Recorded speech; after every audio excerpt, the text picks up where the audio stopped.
So when I first started selling wood in 2009, I got this book and started writing down every single cord I sold, so I knew about the profit that I was making.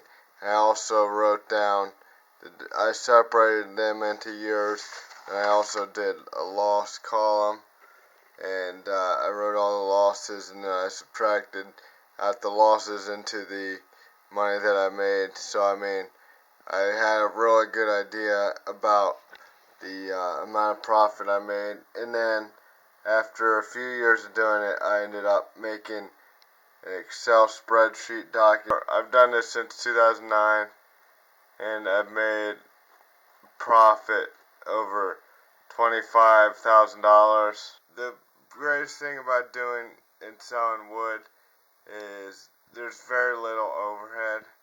So you can invest your money however you please, because generally you don't spend that much money. Like over the past 6 years, I've spent slightly over $5,000 in the wood, and I still write everything in this book. I like the wood business, very little overhead, and you can do it basically anytime if you have woods. So I just keep track really well of everything I spend on and everything that I sell, and it makes it easy to account for prices, because I buy everything with cash, and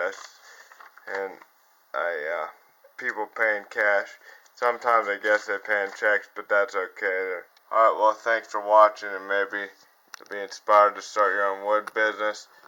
And I have cerebral palsy, a disability, and it's not as physically demanding as you might think if you take each log one log at a time.